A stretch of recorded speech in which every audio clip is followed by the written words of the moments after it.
Hello and good afternoon. This is the 6th episode of the PM Radio Westminster. We are continuing with our series, Navigating the Unknown, and today we are taking a glance at what the future might hold for us career-wise as project managers. The magic crystal ball we are looking through today is our guests, David Thompson from APM, the Association for Project Management, and Leslie-Carter. David has contributed to the APM recent report titled Projecting the Future. In their conversation, David and colleagues asked many questions. One of them is, what is the future role of project managers? And what is the future role of APM as a professional body? We are also delighted to have Rob, a director at Arup with 28-year experience. In 2018, he was the lead author for a report published by Arup titled The Future of Project Management.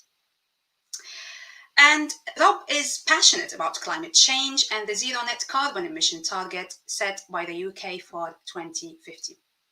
So, we are going to have an insightful, stimulating, and exciting conversation with Rob and David today, and we hope you enjoy it. You, as our audience, are always welcome to, and we encourage you, please, to send questions and comments via the chat box that you see at the right-hand side of the screen. But as usual, we start with some news. And we try to bring you the latest in the area of project management, in the area of higher education and training as well. So let's start with some news.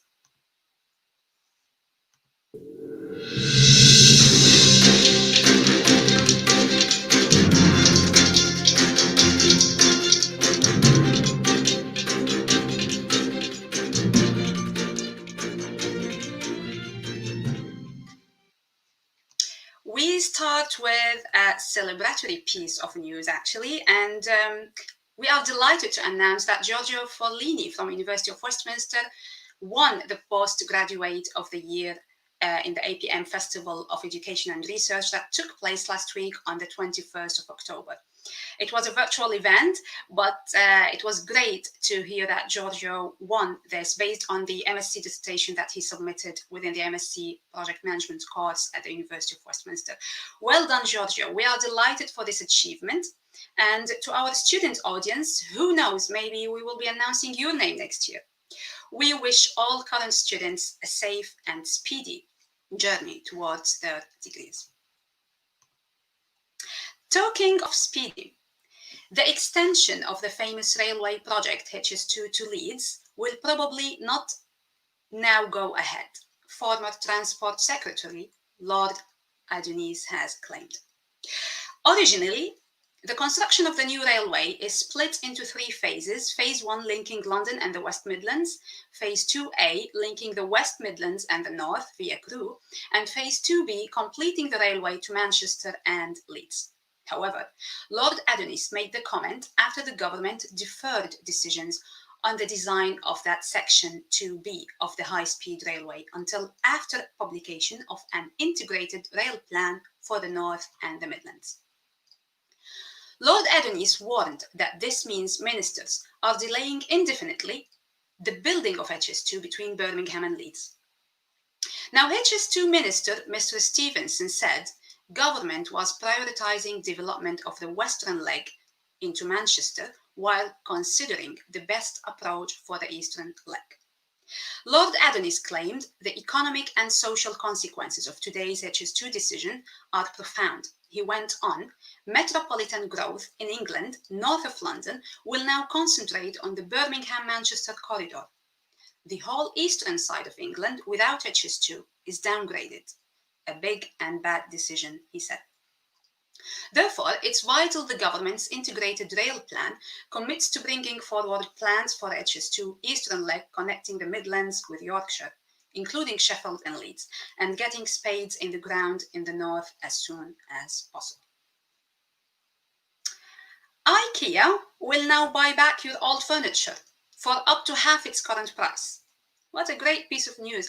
IKEA has launched a new initiative that gives shoppers the chance to sell back their old furniture. And you don't even need your purchase receipt to take part. The popular budget furniture store will be accepting items including desks, tables, and shelving, and if your furniture is in good nick, you could make up to 50% of the price the item is currently being sold for. There are conditions to the new scheme, but only 3, and if your furniture meets the criteria, it will be resold in IKEA's bargain corner in just a few steps. The big value warehouse makes no profit from reselling the item you sell back, as it will be resold to shoppers at the exact same price offered to you. Now, looking at it from a sustainability agenda, from a sustainability angle, this is a great initiative. It is also great money-wise. If you are thinking of redecorating your home/office/meeting room/living room, you can do this now for cheaper. But if you are bored of sitting inside your house, NASA outlines plans for first woman on moon by 2024. The US Space Agency, NASA, has formally outlined its $28 billion plan to return to the moon by 2024. As part of a program called Artemis, NASA will send a man and a woman to the lunar surface in the first landing with humans since 1972. By the way, Artemis is the Greek goddess of the hunt, the wilderness, wild animals, and the moon. So I like the name. NASA's timeline is contingent on Congress releasing $3.2 billion for building a landing system. Speaking on Monday afternoon US time, NASA administrators said the $28 billion represents the costs associated for the next 4 years in the Artemis program to land on the moon. The new NASA document outlines phase 1 of the US plan, which includes an uncrewed test flight around the moon called Artemis 1 in the autumn of 2021, next year. NASA's human spaceflight chief said that Artemis 1 would last for about a month to test out all the critical systems. She said that demonstration flight would reduce the risk for Artemis 2, which will repeat the trip around the moon with astronauts. Artemis 3 will become the first mission to send astronauts to the lunar surface since Apollo 17. This was some 48 years ago. NASA has provided $967 million to several companies to work on designs for the landing vehicle that will take them there. Later in the decade, the plan calls for NASA to establish a base for humans called Artemis Base Camp that would include the infrastructure needed for long-term exploration of the moon. By comparison with Artemis, the Apollo program in the 1960s and 70s cost upward of $250 billion in inflation-adjusted US dollars. So compare that to the $28 billion they are talking about now. So ladies, in the spirit of the song Fly Me to the Moon, we are going there ourselves in 2024. Still on flying objects, new research projects to explore the use of drones for medical delivery purposes.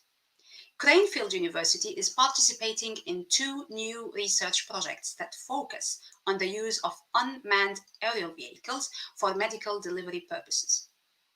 There are over 2.5 million movements of medical supplies, samples, and other items between hospitals and medical centres annually in the UK. 2.5 million, with the majority of these movements being undertaken by commissioned couriers on the country's road network. No wonder roads are always crowded. The project, funded by Innovate UK, part of the UK Research and Innovation, will seek to facilitate the movement of medical items and speed up deliveries, while also alleviating, of course, in this case, delivering on time and alleviating strain on congested roads and reducing emissions. On education and training front, the Confederation of British Industry, CBI, warns 9 out of 10 people will need new skills by 2030 to support economy. New technologies and the changing nature of the UK's economy are transforming the skills needed for many jobs, while other roles are being lost entirely. The pandemic can be a catalyst for action, said the CBI. as many people are not working at full capacity, so could be offered time to train. CBI Director General said, ensuring people can adapt to the changing world of work will be one of the most important missions this country embarks on in the next decade. The economic impact of COVID-19 makes starting now only more urgent. But a failure to act will leave businesses facing skills shortages and workers facing long-term unemployment. We are at a fork in the road that requires urgent and decisive action. The recently announced Lifetime Skills Guarantee is an important step in the right direction, but it is only a start. This Lifetime Skills Guarantee was announced by the government. The government has long promised meaningful reform of the apprenticeship levy, but has not delivered it. Meanwhile, the number of apprenticeships continues to fall down. The CBI wants to work with unions, education providers, and government to ensure that employees working fewer hours have as much opportunity as possible to retrain and reskill. Education Secretary Gavin Williamson said, "Our priority is making sure people across the country gain the skills we know employer value, and that will help our economy recover as we build back better from coronavirus." In fact, the Prime Minister recently announced a new lifetime skills guarantee that will help support adults across the country to make lifelong learning a reality, opening doors for more people to realize their talents, develop new skills, and get better jobs. On this note, we at the University of Westminster Business School are developing an apprenticeship degree in project management to be launched in September 21, and we are proud to be contributing to the development of apprentices' skills in project management. Now, reflecting on this last piece of news and the need for new skills and training, I would like to start welcoming our guests, Rob and David, to our studio to start our conversation around the new skills that are needed for project managers, the future of the profession, as promised at the beginning of this broadcast. So let's start welcoming David and Rob to the studio.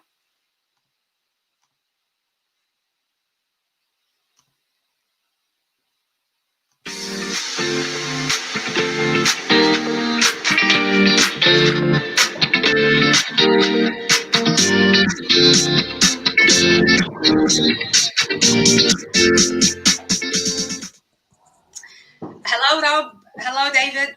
Hello. Hi. Hi. How's it going? All good?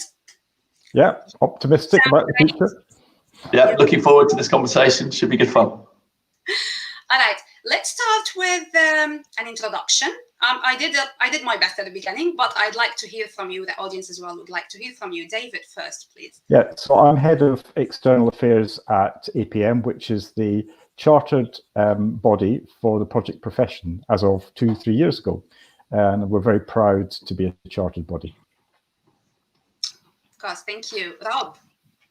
And hello everyone, I'm Rob Leslie-Carter. I'm a director at Arup, and I've worked with Arup forever, 28 years, so a complete Arup tragic, but interesting career, I guess, which has taken me around the world, including 10 years in Australia, although I'm based in London at the moment. I've got a few different roles. One of them is that I lead regionally our program and project management skill network, and yeah, just being part of Arup is an interesting experience, and it's a very creative organization, and most of the people you have to work with, their sole purpose in turning up in the morning is to do whatever the bloody hell they want to do. So project managing them is always a challenge.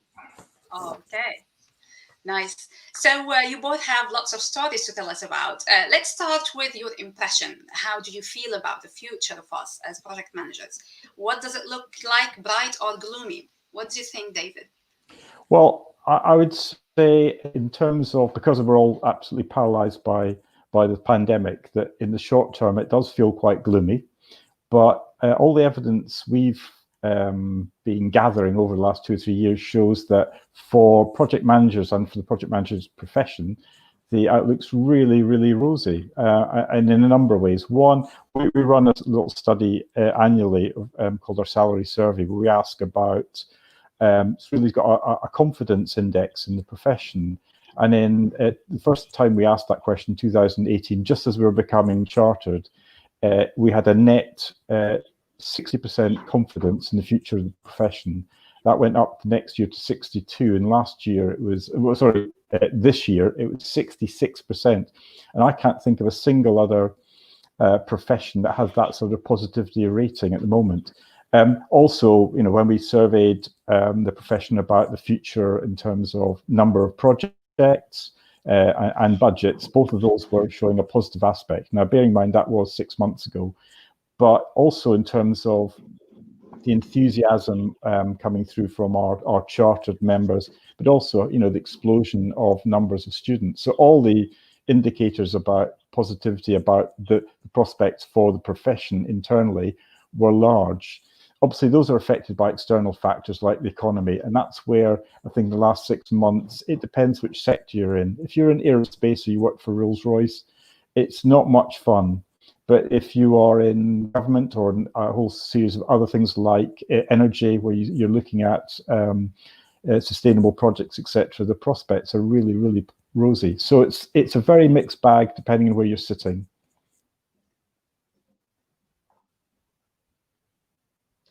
You're on mute, Dania. What do you think, Rob? Do you agree with that? Yeah, it very much. From a personal perspective, I'm quite an optimistic person anyway, but from a professional perspective, we're very busy at the moment, which is great. There's a lot of big projects happening. All the research that I've done and we've done, some of it in connection with associated project management, also sort of shows that the project management profession is really future-proof. So no matter what kind of future we have in terms of automation and things becoming more systematized, there's always going to be that element of human management that's required, either bringing teams together or making those sort of ethical decisions that you could never let a machine do, or maybe just kind of integrating the sort of complex parts that pull a project together. So really kind of optimistic, future fit profession that we're here to stay. Thank you, and I think it's very interesting that you mentioned automation. Maybe we will touch on AI later in our conversation. Now, let's ask this question because it's usually asked by people. Is project management a profession or a discipline? What is it exactly? Let's hear from David. I think we're in a transition phase. So I've worked for other professional bodies which are more traditional and more kind of, 100 years old, have established regulatory frameworks, etc. So I would say we're on a transition. And if I was to say kind of a scale from discipline to profession, we're probably, edging along the first bit, which is to, being chartered helps, but also things like the perception. The key thing to me is the perception inside the profession and then beyond it. So I think in terms of the project management profession, that is gaining a lot of traction. People are proud, they see a sense of identity, they see the characteristics of the profession. So for example, qualifications, commitment to ongoing learning, and crucially, behavior and ethical conduct, which is to me is the most important part of being a professional. Those things are starting to grow.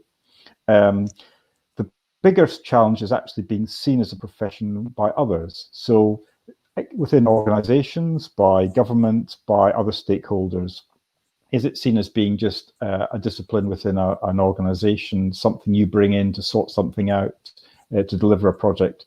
Or do you see it in more traditional project where you are seen to be a professional by offering judgment, skills, and things is defined by those three characteristics I mentioned earlier? And I think we're well on that way, but we shouldn't kid ourselves that we have to convince, the wider public, government, and organisations that is the case. We're seeing, Arup are a good example. The government have started to identify project management as a a profession. In fact, it's the third largest work stream for fast trackers in government at the moment, which will probably come as a surprise to some people. And so for the people listening, probably think it's a good prospect. So get your fast track application in. Yeah. Well, to me, it's 100% a profession, and I say that from a personal point of view because it's my job. It's how I identify myself. If somebody says, "What do you do?" I say I'm a project manager. The difference is that when I started in the project management group, when I moved into it within Arup, actually, because I qualified as an engineer originally, I was 26 then, and the next youngest person in the group was 46.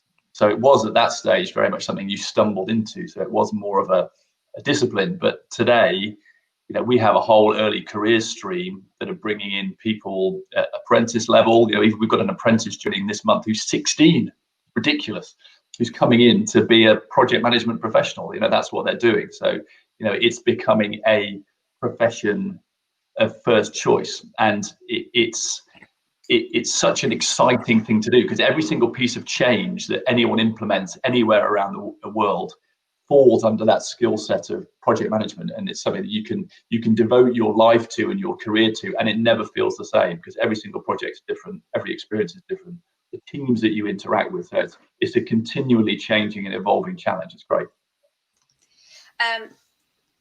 I agree, and I like this idea. It looks like our future, as you said, is proved. So this is nice to hear. But let me ask you something about. I read once in one of the APM publications, actually, the project journal, the project magazine, something about accidental project managers. So do you think those who stumble, as you said, Rob, stumble on the job, is it better to go through this as a planned career route and go through education, certification? Or do you think people who do other stuff and then accidentally become project managers might be better at doing this, the job of managing projects? I think, from my perspective, I think it's both. The normal traditional professional route is that you do it through a sort of qualifications process, and you start when you're young and you get the requisite qualifications, and then you're training, and then you move through your normal career path. Well, project management's not like that. I mean, traditionally, it was people did stumble into it, and actually, in many ways, there's been some brilliant and excellent project managers who effectively fell into it. However, and actually, you will find that it's very much an experiential profession, which is unusual. It compared with, so it's more similar to things like nursing and dentistry and doctors than perhaps you might think.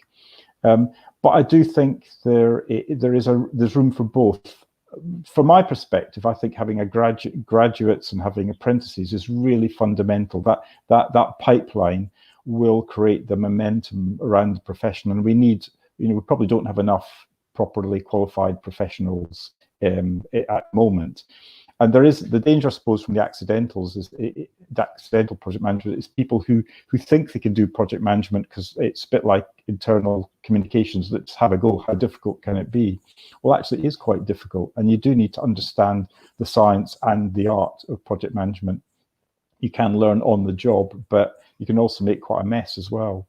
I think one of our honorary fellows described it as being, how can you learn to fail without it being catastrophic? I mean, it's a bit like doing surgery. You can't just muddle around and just have a go and see how you get on. So, I mean, you can, project management can make a real mess if you don't know what you're doing. And the rate of project failure and of overruns and costing shows that actually there's still a long way to go to ensure that kind of the professional dimension wins out. Yeah. I mean, let's face it, most of the people who are in charge of big projects at the moment and big project organizations are accidental project managers, because they tend to still be boomers, and project management qualifications didn't exist when they were around. There's a really good TED talk by the founder of WikiHouse, a chap called Alistair Parvin, and he talks about this kind of concept of making expertise more accessible and being more generous with expertise, where you can make the same comparison with project management. He says it's like project management capability is like sex and care for the elderly. Like 99% of it is done by complete amateurs.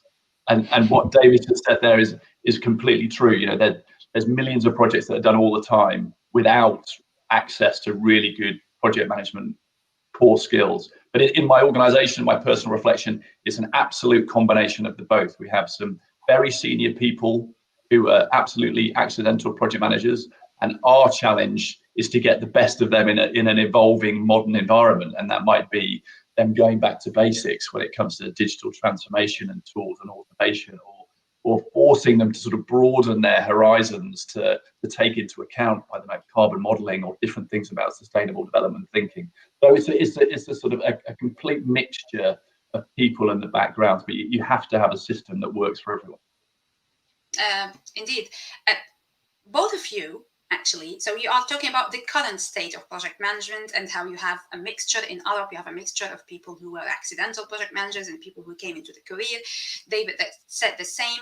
What about the future? Do you think the future is going to be more of career-oriented, education-oriented project managers? What about the reports you contributed to? Both of you contributed to reports on the project of the future of project management. David, what did the Projecting the Future report conclude? Well, I should say that both Rob and I worked on a prior report to that called The Future of Project Management, which was done with ourselves and UCL. And that actually identified, I think, 7 different, visual aid from Rob, which is great for radio. Rob will probably talk about that in a minute, but we moved on to doing something which was looking at the future of the project profession and the challenges. And it was done from the basis of actually becoming a chartered profession was good, but actually we needed to think ahead. Were we future-proofing? Did we have the right skill sets?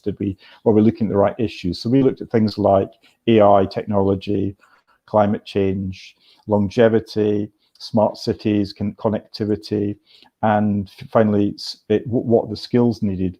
And actually, I think Rob and I are probably very, very positive about this. Project management is a profession for the future. Its time has come, to use that phrase. It's about adaptability. It's very employable. It's got good employability skills. Allows you to move around different sectors. So if you're looking at about something to start out in the current climate, I can't think of anything better, because it allows you to move into any sector, to use adaptable, things like resilience, all the sort of skill sets that have been absolutely essential to get through COVID-19 are kind of core requirements for the future project manager. The issue is a lot of them are, traditionally project management was around kind of technical skills. I think going forward, it has to be technical skills plus soft skills. So things like resilience, about team management, how you run diverse teams to get the best out of everybody, how you can be flexible, resourceful, and all those sorts of skills, which are, I think, human skills that can support the technical and basic understanding of project management. So I'm really positive that project management, and the numbers look like, you look at the World Economic Forum numbers, they're predicting the need for project management skills will double over the next 10 to 15 years. So, I think anybody listening in who's starting on the career journey is absolutely on the right track. Yeah, just to add to that. So yeah, the piece of research that Dave was referring to that we did together was this. If you Google future of project management, you'll find it. It's a nice little green book that highlights sort of 7 trends and how we see them impacting the way we deliver change through projects over the next 20 years. Thank you, David. Good propping again.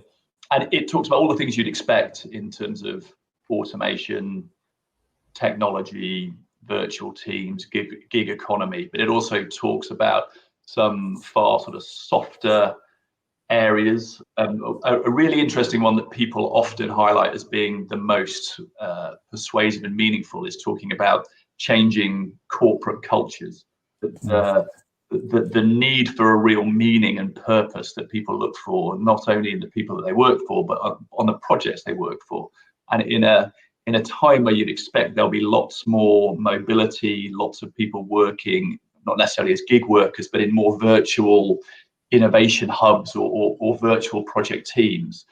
This idea of having a personal brand that means something to you in terms of the projects you decide to work on and the people you decide to be project managed by becomes even more important. And for me, that is going to increasingly be about sustainable development, something that contributes to the climate emergency, and this shift from doing projects, whatever they might be, in a competent way, to doing projects that contribute to that bigger global emergency, which it will come on to, I think, a little bit in terms of ethics and so on, a bit later in this conversation. Well, coming to it now. Thank you for this, Rob. Tell us more about this climate, because I know you are an advocate for this, and you've worked on some initiatives in that regard about climate change. What can you tell us about this? Yeah. Okay. So Arup has got this strap line. It's we shape a better world. A little bit meaningless, to be honest. And there's lots of other organisations around the place that have a similar sort of strap line. And it meant different things to different people around the world, depending on sort of different cultural expectations. In Australia, for example, you'd have people that didn't want to work on a casino project, for example, because gambling is a real social division issue in Australia. Whereas in Los Angeles, it's a big part of what we do, and people are kind of trying to design the most sustainable casino buildings possible. And those sort of differences were everywhere. So what we decided to do 2 years ago was to define what we mean by better by looking at the United Nations Sustainable Development Goals.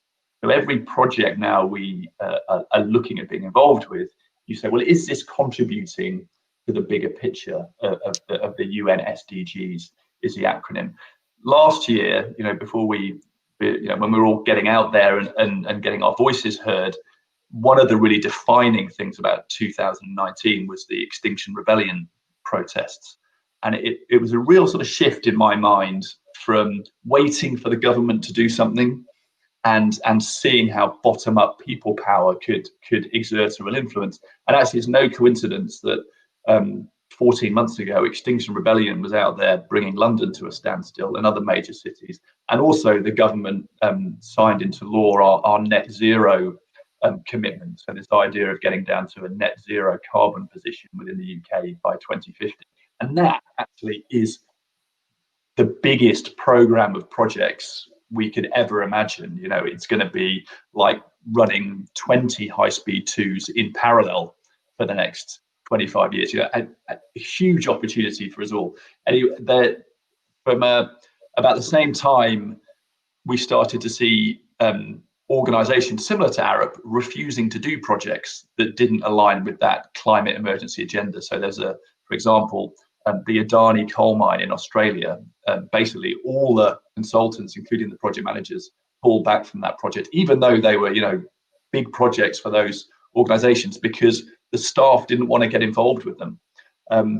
And one of the good platforms that evolved about the same time 12 months ago was this idea of construction declares a climate emergency, where all the individual professions in a typical built environment project made their own commitments to a set of aspirations about working on projects and increasing people's awareness about the net zero commitments. And there is, of course, now a project managers declare version of that, which your university is a signatory to, I'm very pleased to say, which is just makes, if you could create an environment where everyone around the table on any given project was a signatory to these sorts of net zero focused thinking, you can then start to influence projects, because it's all great for us to use recycled products and so on, but if you could scale that up to mean that every single project we work on and every single project we influence is delivering a net zero outcome, then suddenly it starts to scale up the possibilities really considerably.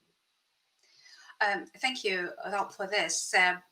David, do you have any comments? What about APM, the role of professional bodies? So instead of big companies just refusing, taking maybe a passive stand that we don't want to get involved, what could be done for these companies to be influential, actually, not just pulling back, but influencing the type of projects that should be undertaken?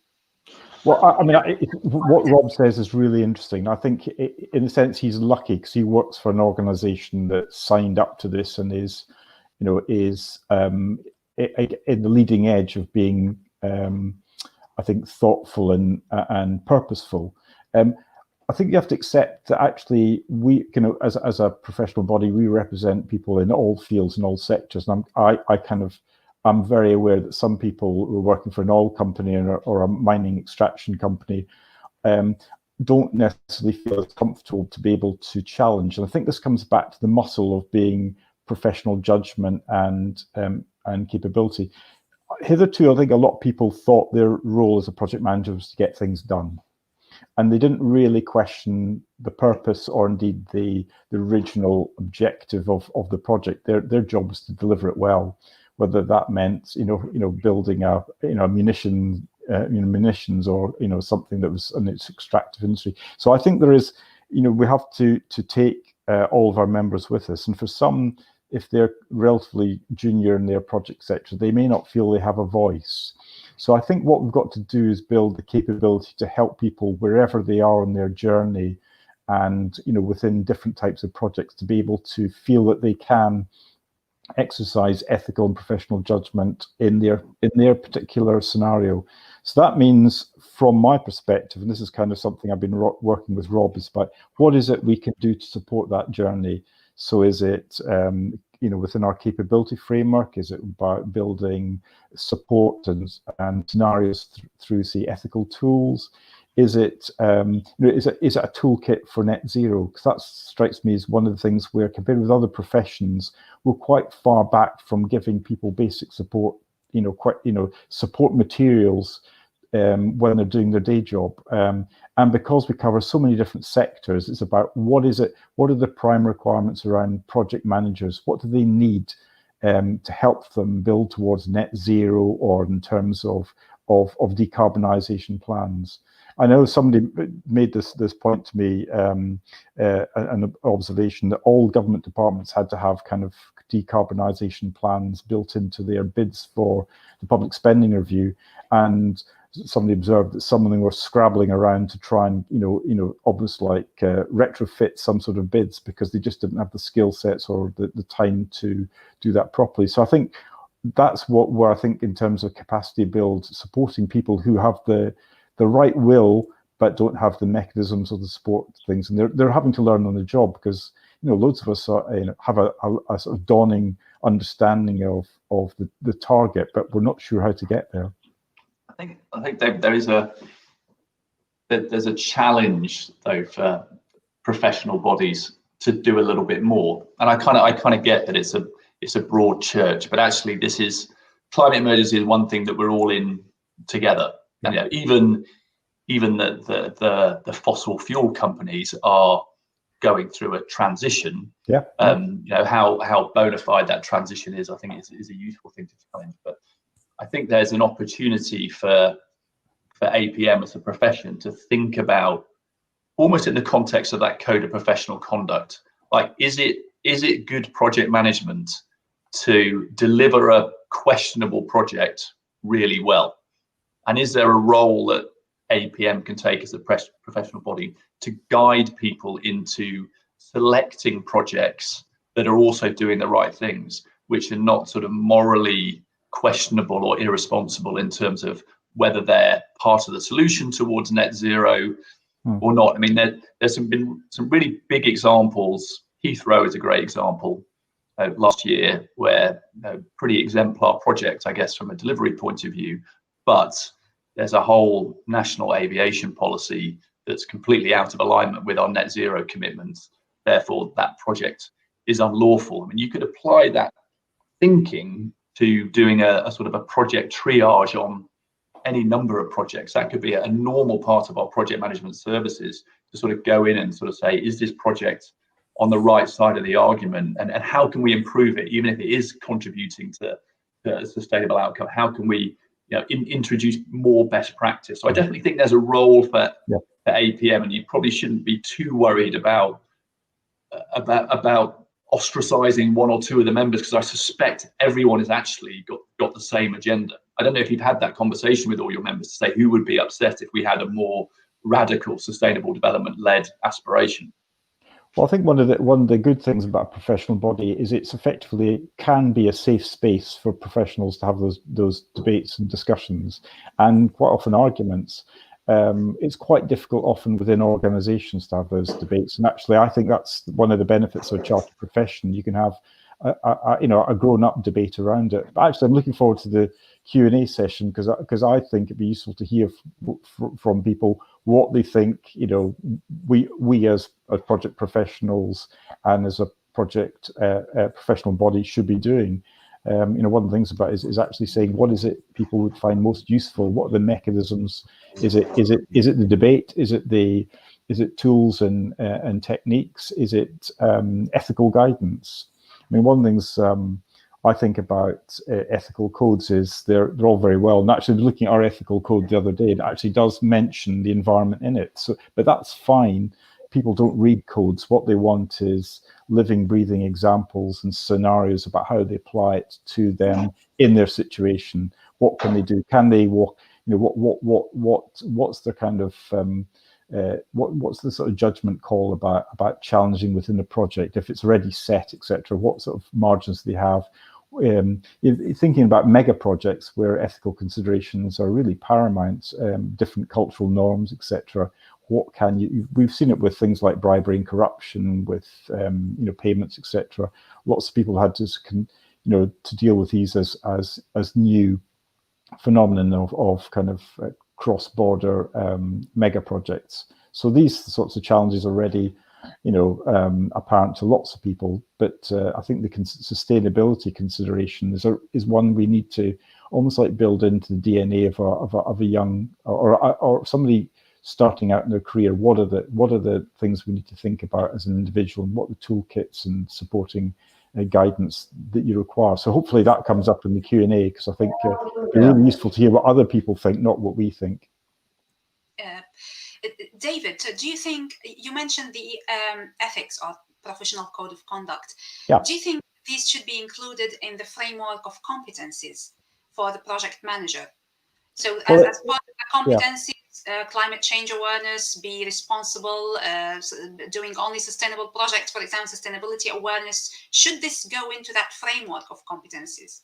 Well, your timing is brilliant, because we've just been undertaking the first stages of the review of our competence framework. And actually, without giving away any confidences, one of the 3 themes that has come up about gaps or greater awareness is about sustainability. So I think that's where we're heading. We're heading towards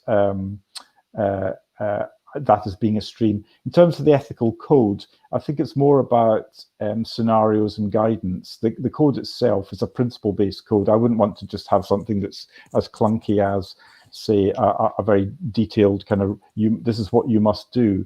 I think you have to give professionals the judgment to make their own judgment around those principles, but give them supporting kind of guidance, etc., that relates to their particular project or their particular sector.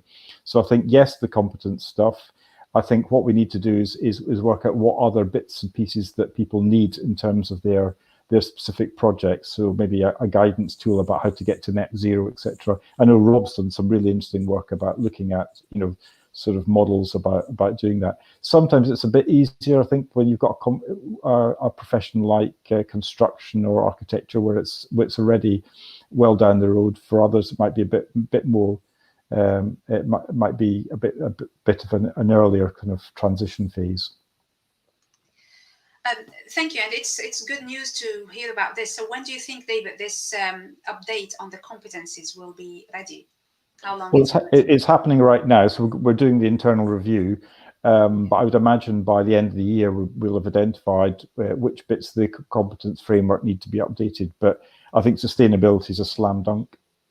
Yeah, kind of just to add a little bit. So obviously I haven't seen the new competency framework, but like a lot of organizations, when we're thinking about our own competencies, you want to be able to hang them off something that's well thought through, and that you can, is going to be useful for project environment. So we look as an organization to the APM competency framework as the core of what it is that we do. The issue with, I guess, all competency frameworks to a degree, but certainly the existing version of the competency framework is it looks very, is backward looking. So it's what's the historical definition of good project management. So if you read it, it won't mention sustainability, it won't mention digital, it won't mention well-being, it won't mention words like future. So it lacks that sort of dynamic future fit element. And whilst I totally get, empowering individuals to make their own decisions, a lot of the things that go wrong on project is because there's a level of political unawareness, and you can talk about environmental legislation and net zero legislation as part of that. People make the wrong decisions on projects because they're not aware, and it becomes a level of political irresponsibility, I think, when people aren't aware enough to make good project management decisions. I do think there's definitely a role for the profession to shift the sort of the basic minimum requirement of political awareness, moral awareness in the right direction. So I do definitely think there's a role for APM to go a lot further, and really looking forward to seeing the new competency framework to see if it addresses some of what I see as a big opportunity for APM to take a bolder position. We hope so as well. I think you both, and you've already referred to it, you are aware of the Responsible Project Management Initiative led by the University of Bournemouth, and Arup is a signatory, and APM as well was supporting this initiative. The University of Westminster, we've signed on the manifesto as well.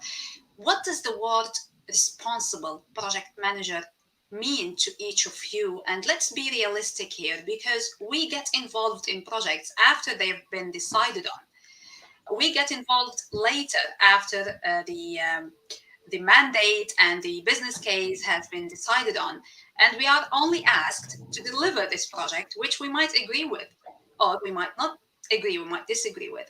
But how influence we have and how much authority we have for us to be really responsible? Start with you, David.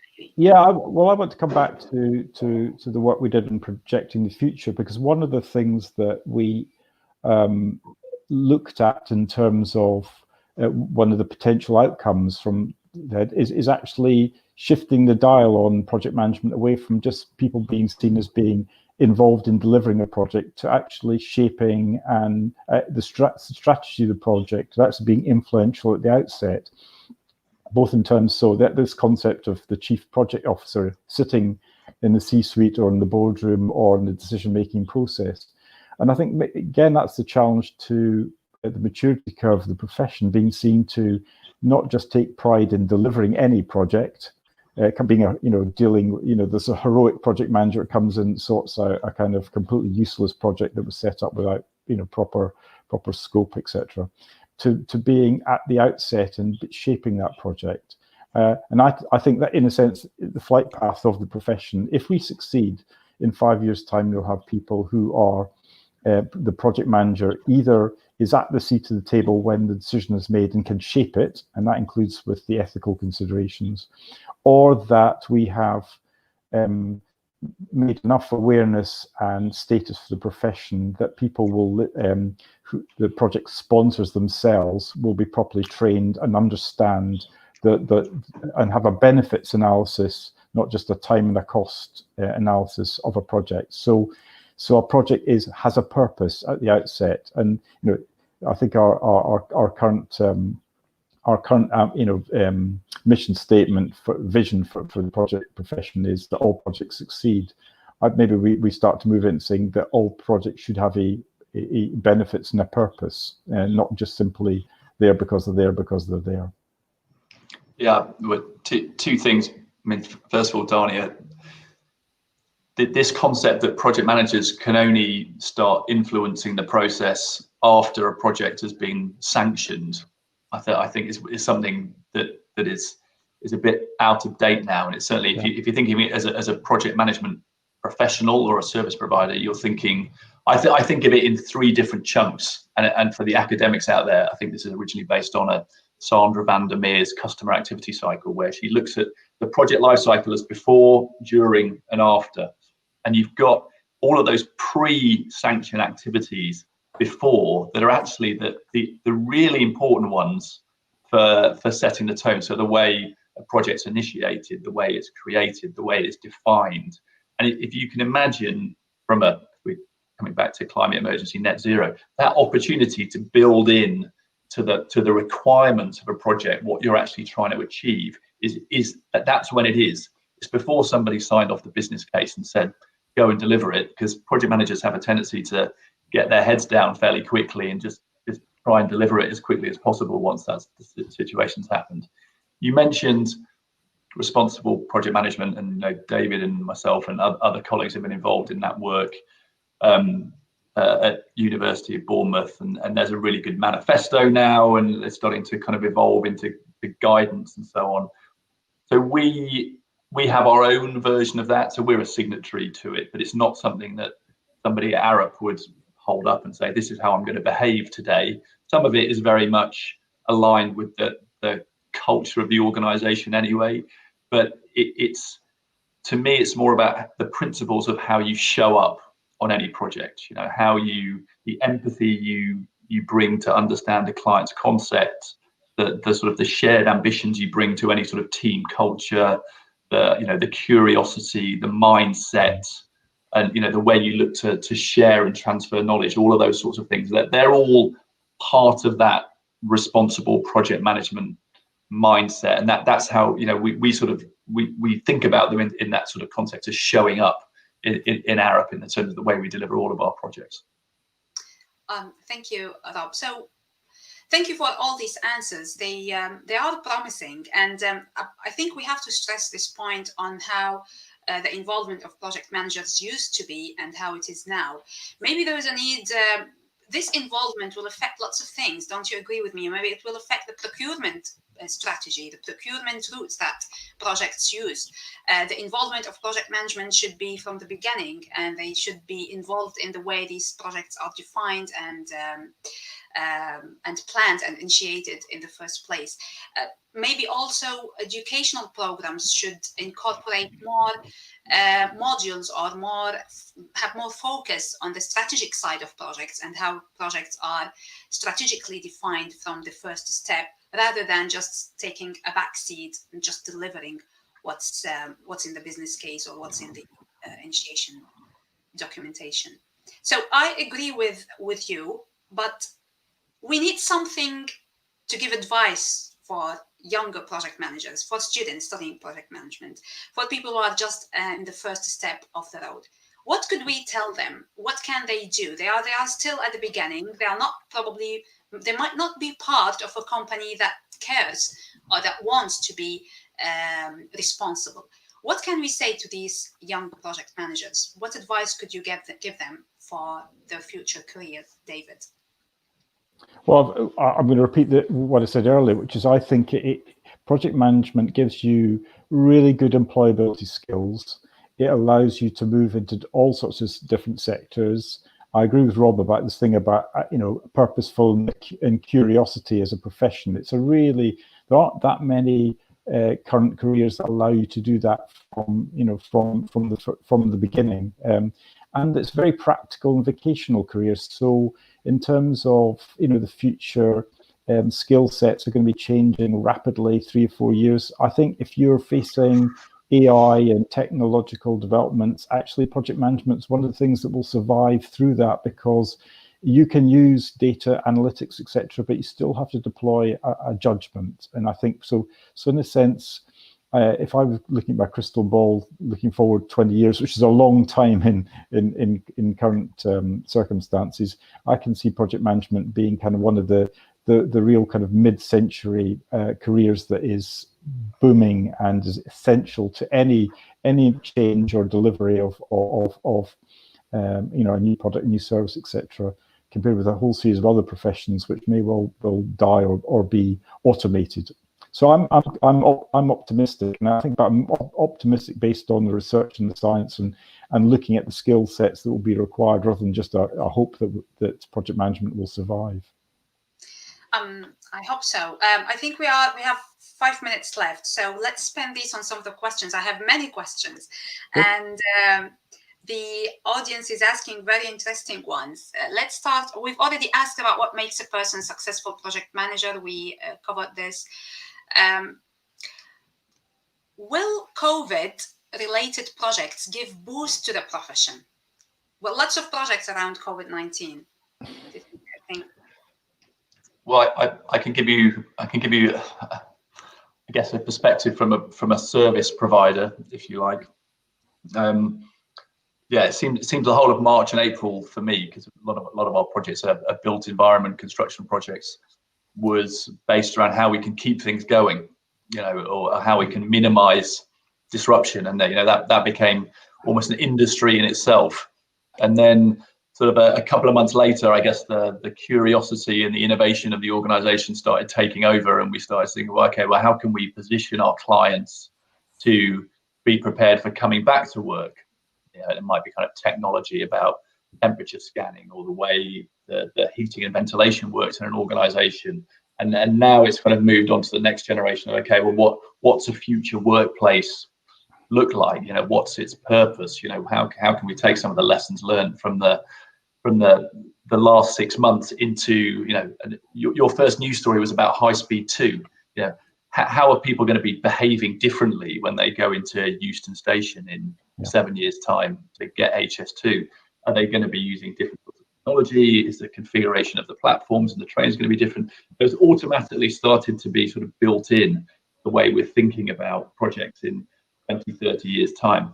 In terms of whether it's a massive opportunity or there's going to be a sort of a lull, so far so good. I suppose it's about the best as we can say. The last 6 months feels like it's still been full on, and from an Arup perspective, fingers crossed, it looks like the pipeline's pretty steady for projects, but there's a whole load of new things that people are adapting to. So our aviation advisory team, Heathrow has stopped. We talked about it earlier. There's not a lot of stuff going on in aviation at the moment, but a lot of the models from aviation can be applied to different working environments. And those sort of aviation clients are now just about starting to talk about how can we repurpose some of our facilities. So it's different sorts of conversations, but there's a lot of room for, I guess, innovation and creative thinking. Oh, okay, good. So it's good time for us all. I have another question from John. How do you think projects will change industries like the energy sector to adapt to carbon net zero by 2050 or sooner?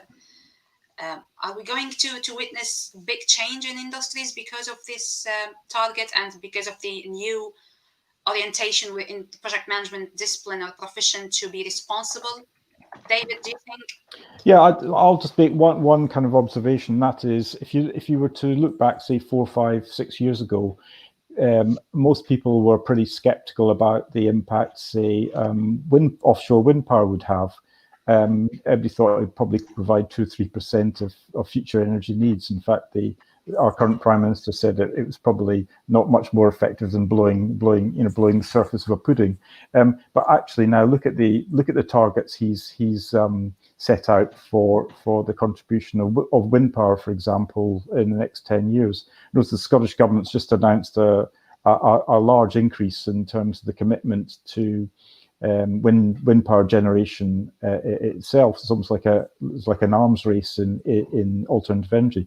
So when we see the government announce its national infrastructure strategy next month, which hopefully it's next month, I think there'll be a surprise for people there. There'll be huge commitment to energy infrastructure projects as opposed to the traditional transport and road ones, etc.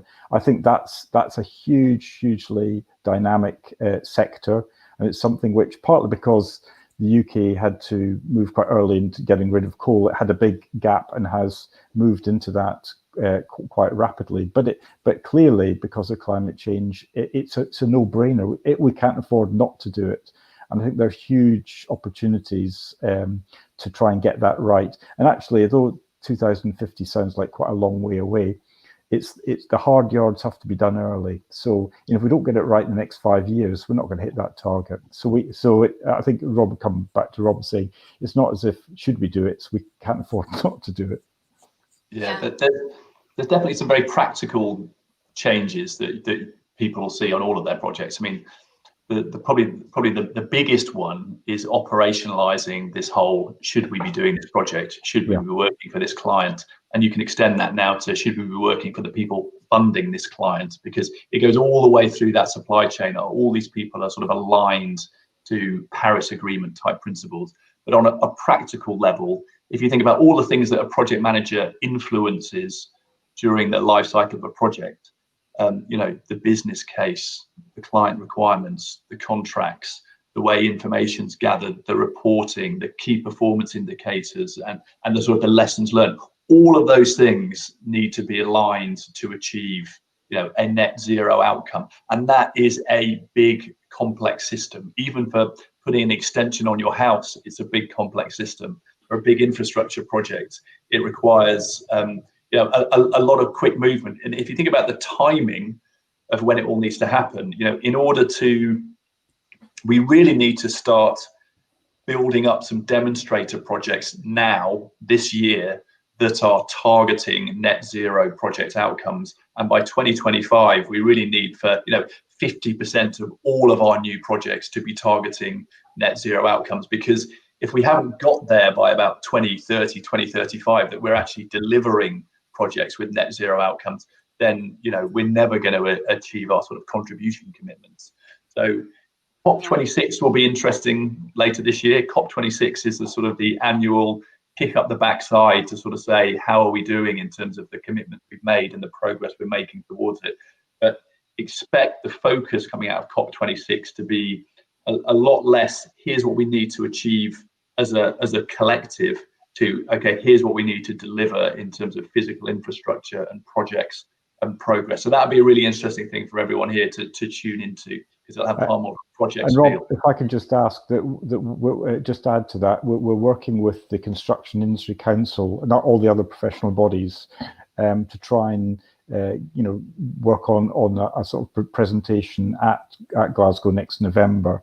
You know, actually with case studies of projects that are you know, that are net zero compliant. So I think one of the things I'd really like to see, particularly, and put out appeal here, is good examples of not only new projects but also retrofits. People being imaginative about how you get around difficult, you know, what look like insoluble problems that actually can have an environmental benefit. So, you know, people are all over the place are doing really interesting things, really small projects, you know, quite simple ones, community projects. All those things scale up. But I think the imagination and innovation and profession, this is, in a sense, this is the thing to step up to. What can we do collectively to demonstrate?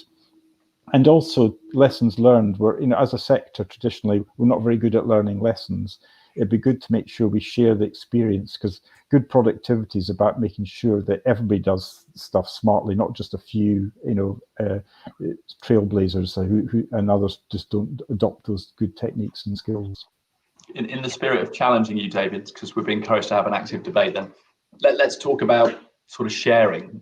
Yeah. So this is an area of tension for any professional body, so not just APM, but one of APM's aspiration is for project management to be a life skill for all. And when you think about if you think about innovation, typically innovation, people say, well, it's about giving people more for less. You know, how can we sort of squeeze extra elements of efficiency out of the process? But we now face these grand challenges are so big and so shared.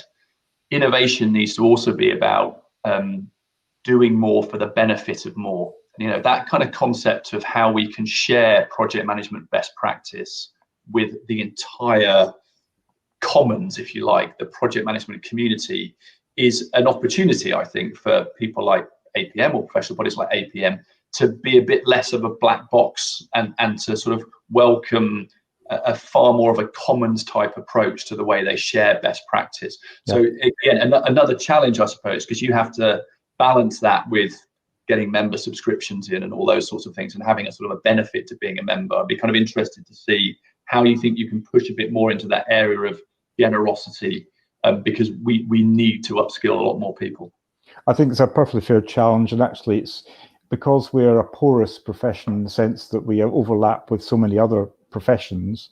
I think that collaboration with other professional bodies and other professions is essential. So, we have an element of resource, but actually we should be collaborating and sharing best practice across all professions and utilizing what has already been done elsewhere. In many ways, many other professions are much further ahead than in terms of capability and resource. So we should utilize that. And that's why I see the work with the Construction Industry Council. I think it's 26 other professional bodies. We rather than trying to do everything ourselves, identify where the gaps are and actually share and learn from others. So I think I accept that challenge. We'll see, but we continue that debate and what's best to support members of all types getting there.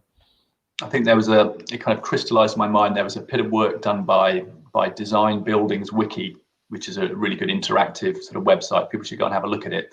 Yeah. And it looked at the information flow around projects and concluded that anything behind a paywall, anything within a firewall, anything that you've got to pay for to find simply will not be used. Yeah, and that was their finding in terms of the way information is being used at the moment. And I think it just opens your mind a little bit to sort of think about, okay, how much good stuff have we got that is just festering somewhere on a server because people can't get access to it, and it could be just like a far more open and dynamic approach to getting it out there. Certainly, when it comes to research, we want to open source, so we don't put our research behind a paywall.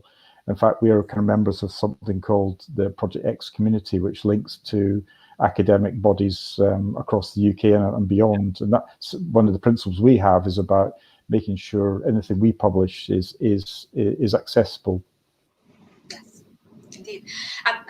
We are already over 1 hour of our broadcast, and I'm really delighted. This is a very interesting conversation anyway, and I can see how you agree with each other on certain things, and you also challenge each other on others.